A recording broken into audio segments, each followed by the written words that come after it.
অনেকে ভেবেছিল যে ইউনূস আসলে পরে দেশে একেবারে শান্তি আসবে, অর্থের স্রোত বয়ে যাবে, বিদেশি বিনিয়োগের স্রোত হবে।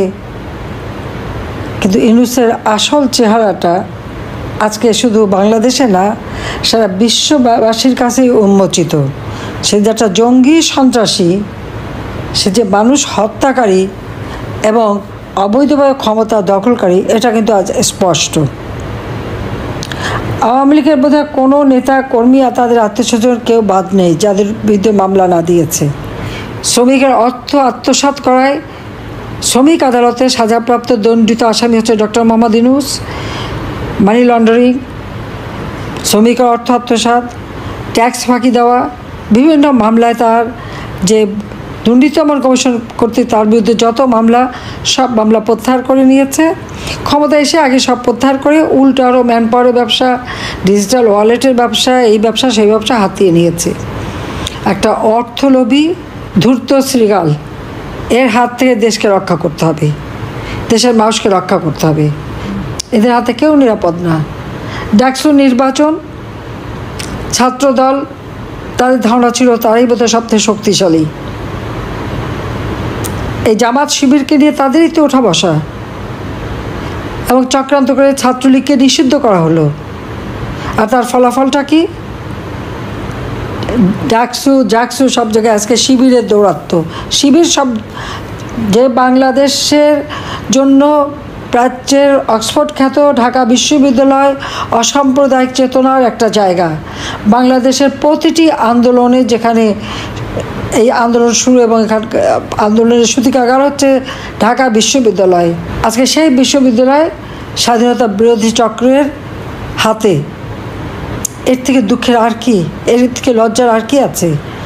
অথচ ইউনূসের কিন্তু এ ব্যাপারে কোনো বিকার নাই। এদেরকেই সে তুলে এনেছে সামনে।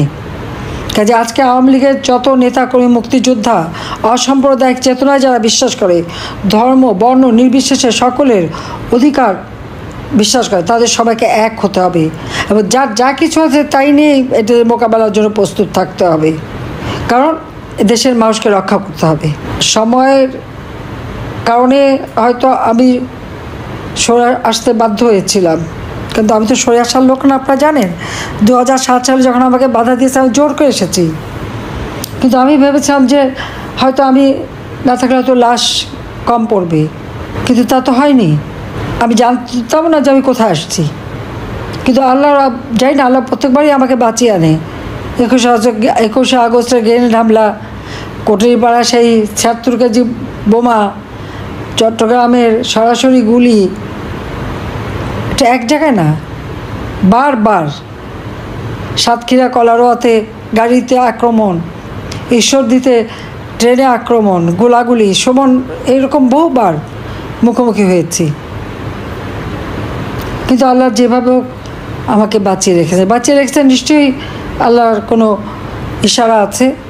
এদের চেহারাগুলি মানুষের সামনে পরিষ্কার হোক এবং এরপরে আমাদের সেইভাবেই ব্যবস্থা নিতে হবে। কিন্তু যারা আবার দেশের মানুষের গায়ে হাত তুলেছে, মেয়েদের গায়ে হাত তুলেছে, হত্যাকাণ্ড করেছে, তাদের তো ছাড়া যাবে না। কাজে সবাই সেভাবে তৈরি হতে হবে এবং প্রতিরোধ গড়ে তুলতে হবে। এদের চেহারা আজকে সকলের কাছে উন্মোচিত। বাংলাদেশ স্বাধীন দেশ, এই স্বাধীনতার পতাকাকে সমুন্নত রেখেই এই দেশকে উন্নত সমৃদ্ধ করতে হবে। জাতির পিতার স্বপ্ন, জাতির পিতাকে হত্যা করেছে, 32 নম্বর স্মৃতিচিহ্ন মুছে ফেলেছে, সমস্ত জায়গা থেকে নাম মুছে ফেলেছে, কিন্তু এই নাম মুছে ফেললেই মুছে যায় না। বাংলাদেশ এমন একটা অদ্ভুত দেশ, বারবার বাংলাদেশে মুক্তিযুদ্ধের সেই বিজয়ের ইতিহাসকে মুছে ফেলার চেষ্টা। আমি জানি না পৃথিবীর কোনো দেশে এইরকম ঘটনা ঘটেনি, কিন্তু বাংলাদেশে সেই ধরনের ঘটনা ঘটেছে। এটাই হচ্ছে সবথেকে আমাদের জন্য দুঃখজনক, যে বাংলাদেশে সেরকম ঘটনাই ঘটে যাচ্ছে। এবং আমি জানি না এটা কেন, কিন্তু এবার চিরতরের জন্য, আর জন্য ভবিষ্যতে না হয়, সেই ব্যবস্থা আমাদের করতে হবে। বোধহয় আল্লাহ এই জন্যই বাঁচিয়ে রেখেছেন। কাজে সকলে সেইভাবে প্রস্তুত হন। ইনশাআল্লাহ জনতার জয় হবেই হবে। আমি আছি সবসময় আপনাদের পাশে, যেখানে যত দূরেই থাকি। আমার কি হারাবার তো কিছু নেই। বাবা মা ভাই সব হারিয়েছি, ঘর বাড়ি যা কিছু আমার না। আমার স্বামীর ঘর ছিল সুদর্শন, তাও ভেঙে ফেলেছে, আগুন দিয়ে পুড়িয়েছে। ছেলে মেয়েদেরও যা ছিল তাও পুড়িয়ে ফেলেছে। যা হারিয়েছি সেটা নিয়ে আমার কোনো দুঃখ নেই, কারণ কোনো দিন ক্ষমতায় থেকেও ওই চিন্তা করিও নাই যে সম্পদ বানাতে হবে, কিছু বানাতে হবে না। দেশের মানুষকে দিয়েছি, মানুষের জন্য করেছি, সকল শ্রেণীর মানুষ। আমরা বয়স্ক ভাতা, বিধবা ভাতা যখন এবং আমাদের যে পারিবারিক কার্ড করে দিলাম টিসিবির, ওরা খুঁজে দেখতে গেছে ওখানে সব নাকি আওয়ামী লীগকে দিয়েছি। খুঁজতে যেয়ে দেখে 1 কোটি পরিবারের কার্ডের মধ্যে মাত্র 43 লক্ষ পেয়েছে যারা আওয়ামী লীগের সাথে সম্পৃক্ত, আর 57 লক্ষই আওয়ামী লীগ না। আমি যখন দেশ চালাই, আমি জাতির পিতার কন্যা, বাংলাদেশের প্রধানমন্ত্রী, বাংলাদেশের জনগণ দল মত নির্বিশেষে, ধর্ম বর্ণ নির্বিশেষে, লিঙ্গভেদে সকলের জন্য আমি কাজ করেছি, কাউকে বঞ্চিত করিনি। ভূমিহীন গৃহহীন মানুষকে যখন ঘর দিয়েছি, কে কোন দল করে সেটা দেখিনি, যে ভূমিহীন গৃহহীন তাকেই দিয়েছি, এই উদার হস্তে দান করেছি। আর সেই মানুষগুলিকে আজকে কষ্ট দিচ্ছে, ঘরবাড়ি কেড়ে নিচ্ছে। এই অবস্থার থেকে মানুষকে বাঁচাতেই হবে।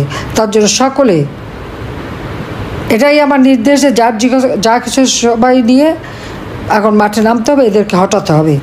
এদেরকে হটানোর জন্য, আর যাদের ঘর বাড়ি দোকানপাট ব্যবসা প্রতিষ্ঠান যারা ভেঙেছে, লুটপাট করেছে, ধ্বংস করেছে, মেয়েদেরকে হাত তুলেছে, তাদেরকে উপযুক্ত শাস্তি যখন যেভাবে সুযোগ পাওয়া যায় সেইভাবেই দিতে হবে। গেরিলা যুদ্ধ করে বাংলাদেশ স্বাধীন করেছে আমরা, এটা মনে রাখতে হবে। ওরা মব সন্ত্রাস করেছে, আমাদের গেরিলা কায়দায় তার প্রতিকার করতে হবে।